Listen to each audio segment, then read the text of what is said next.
So yes, welcome everyone to another Middle-earth gaming video, and welcome to another Middle-earth SBG news update. And boy, do we have an update for you today, guys. It was a crazy week in SBG today. That makes a lot of sense. I don't know why I said that. Anyway, let's get straight onto the video. Again, I want to thank you guys. We have reached over 500 subscribers. So I want to thank you guys so much for that. I will have a video out next week going out because we're going to be doing a giveaway for the channel. Just to say thank you to you guys. Someone's going to win a nice prize. And we're going to do a lot more giveaways in the future, especially leading up to Defense of the North and everything like that. So make sure to be subscribed, like the video, share it out amongst your friends, your groups. That'll be very much appreciated, guys. And I thank you all for your support recently. It's been awesome. So thank you, guys. And there's some cool stuff in the works. I'm not going to say too much about it now, but there is some cool stuff in the works. Hope you guys enjoy it, especially for Defense of the North. Because as you guys know, that is my most anticipated supplement. So far, it was like, before it even got announced, Defense of the North was the supplement that the Northern Theatre, like the War in the North, has always interested me a lot because we haven't seen the films, we don't really know much about it, so they can really go in any way direction they want. I know some people won't like it, the Tolkien purists and all that kind of stuff, because, it's not canon or, whatever it is, because, obviously there's not much to go on, so you have to invent some stuff. It has to happen.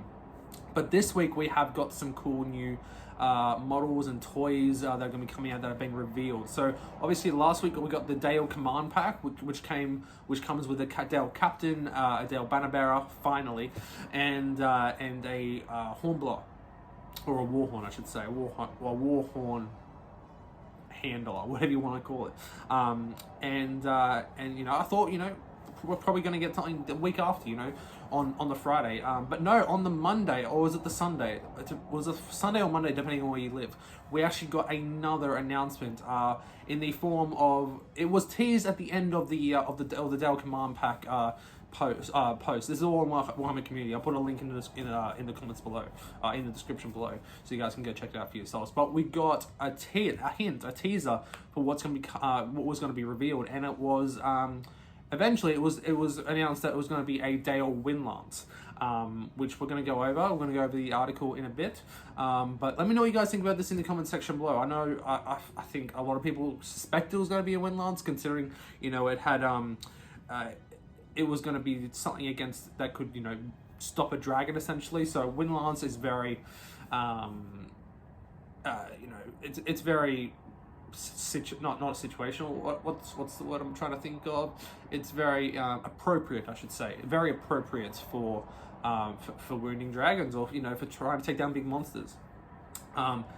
Is it an option I probably would have given for Dale? Probably not. It's always nice, to get some new models, and this model does look amazing. I'll flash some pictures up for you now, guys. But it is very cool. So let's get straight into the article, and we'll have a bit of discussion. So it goes on to say, the Dale Windlance wield the weapon that wounded Smaug. Even before Bard the Bowman slew the dragon Smaug during the Third Age, the city of Dale had a proud history of archery.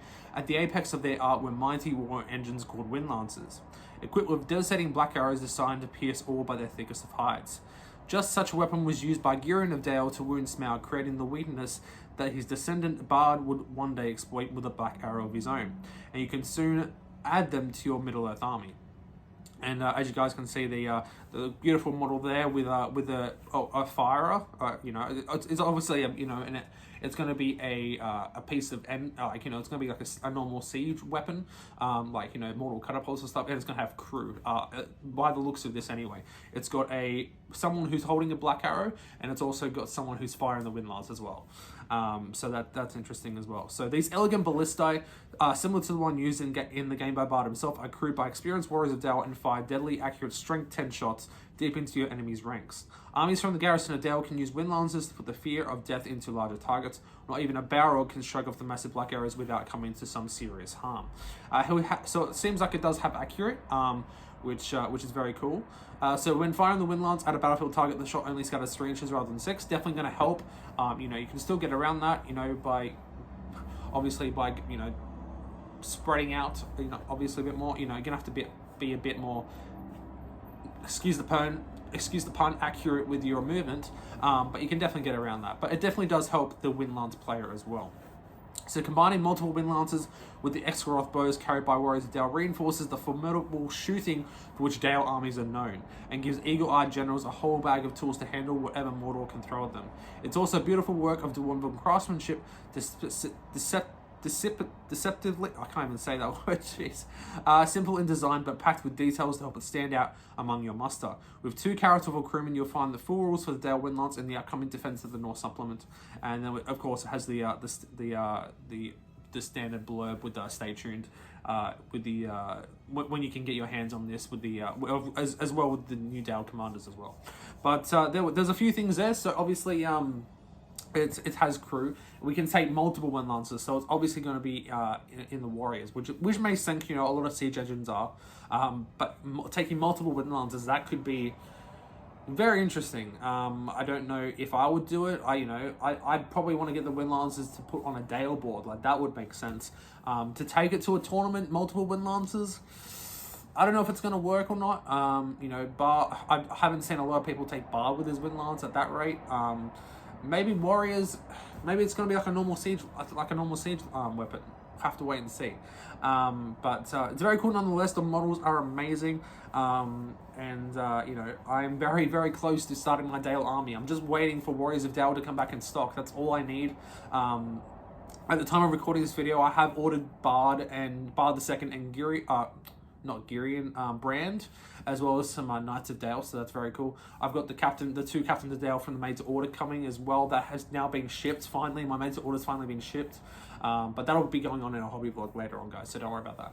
But yeah, I am just waiting on Warriors of Dale to come back in stock, because they've been out of stock for almost about a month and a half now, and I couldn't get them last time because I was too late to get them. So yeah, it's I think Dale's going to be a very cool army, especially with strength 3 shooting, with wind lancers, the Knights of Dale, and some cool, I'm guessing some cool army bonuses that are going to be coming in Defense of the North, with the legendary legions. That's going to be very, very cool and very, very thematic as well. So I can't wait for that to come. Now, something we did not expect is Warhammer Fest was this week, obviously. And Warhammer Fest Online, directed by Adam Troke, who of course was the former head of MiddleEarth team, and Eddie Eccles. So obviously, if you're a fan of the Warhammer TV, like the Warhammer shows, they do like the live previews. You see Adam and Eddie do it all the time, well, most of the time anyway. And obviously with Warhammer Fest, the banners are all up there. 40k, Age of Sigmar, Necromunda, all of the skirmish games. Horus Heresy is today as I'm recording this. So I didn't think we got anything for MiddleEarth, and especially because we just got 2 Dale previews as well. That I thought that was going to be it. That was like our Warhammer Fest, like a bit earlier. But no, on which one was it? On Friday, which would have been Saturday here for us. No, it was on Friday. No. Oh, I'm getting so confused with the time zones. I think it was the Thursday stream, so it was been Friday for us here in Australia. At the end, Adam Troke told us there was going to be the skirmish, what do you call it, stream, the reveal for Warhammer Fest went over 4 days. The skirmish games was going to be on Wednesday. On the Friday. I keep mixing it up. Sorry, guys. But yeah, so that was going to be on Friday, and he told us it was going to be Warcry, Kill Team, Necromunda, all that kind of stuff. And he also said the MiddleEarth strategy battle game, which is awesome. And I don't think a lot of people didn't expect it. I definitely did not expect to get anything from Warhammer Fest, but it did, and we had what am I trying to say? I don't know what we anticipated, honestly. I think some people thought what it could be, and I'm pretty sure those guys are pretty much right. He did say during this preview, it was on for about a minute during the stream, for MiddleEarth. We had 2 releases, and I'm just going to put it out there. We all know what it is: Grim Bayorn and Bayornings. It was quite some time ago. Was it Throne of Skulls? Was it a Throne of Skulls or the GT that they announced, bear with us at the end of a preview?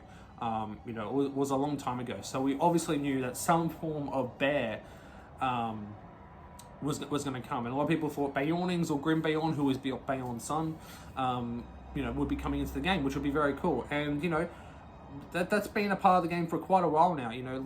Legions of Middle-earth, an old supplement for Middle-earth strategy battle game, well, Lord of the Rings as it was back then, did have a Defenders of the Karok, I'm going to say, army list.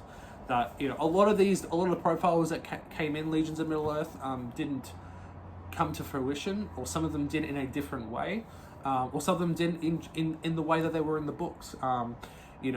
And I think stuff like that you don't see in the films, we never thought we would get. The great thing about this Middle-earth team, Jay, Rob, all those guys,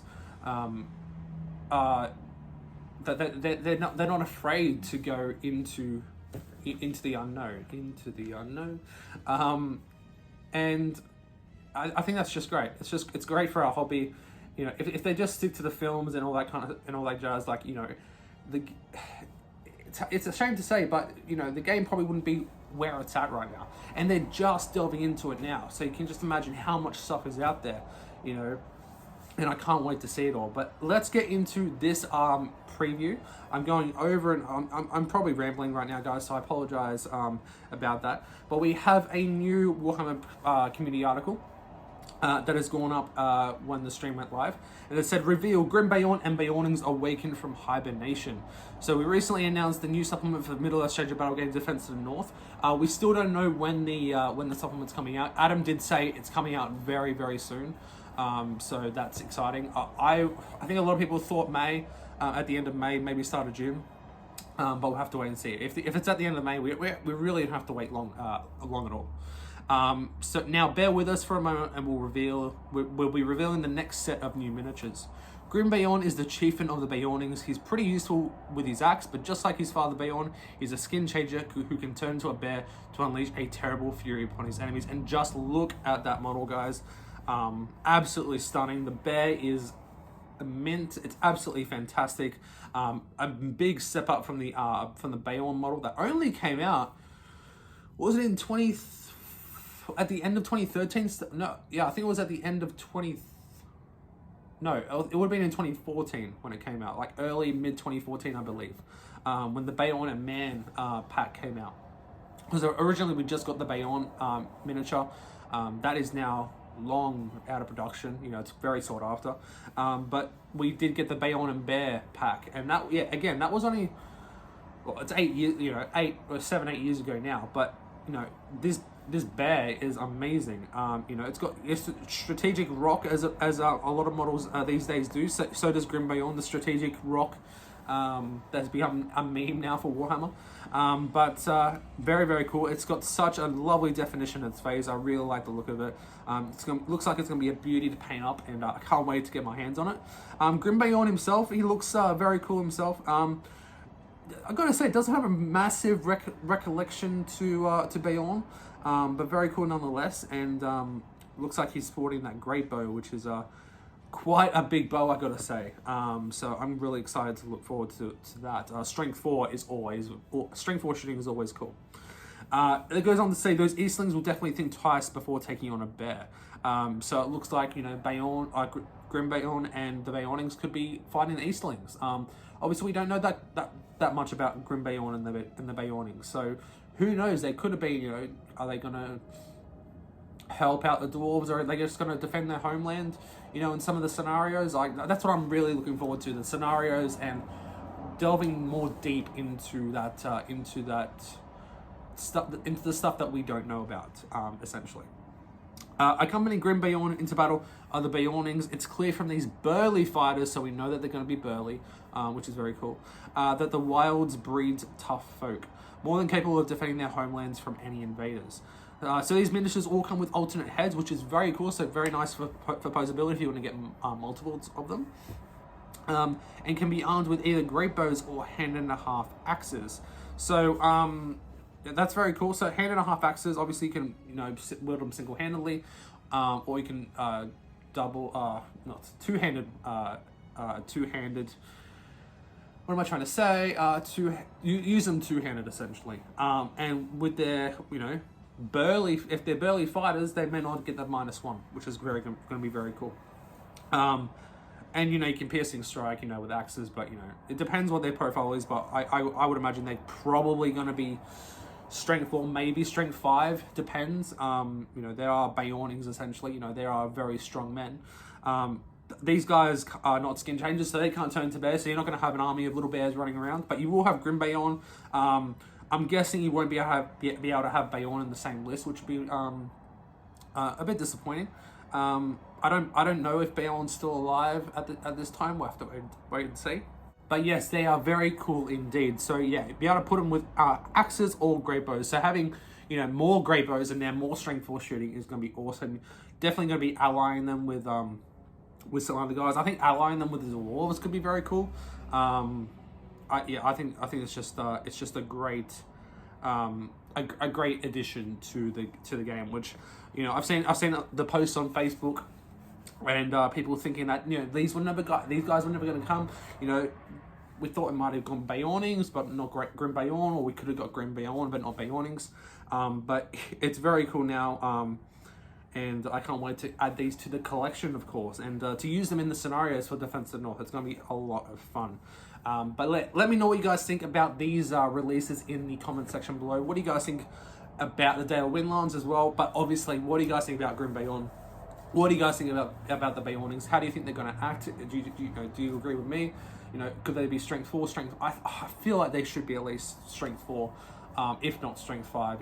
They are, like I said, they are burly, beefy men, and yeah, strength 4 shooting with a great bows. That's going to be quite lethal. I gotta say, I think we'll definitely see some of these guys on the tabletop when they get released for sure. And that Grim Beorn one is just look amazing. I think a lot of people are going to be picking him up. Or maybe even proxy him for I don't know, proxy is a bad word, but for Beorn himself, because that model, it's just another big bear, isn't it? Like, you could use it as Beorn, if you wanted to, I guess. But I've got Beorn, I've got the bear, and I've got the man himself, so it'd be just nice to add another bear to the collection. These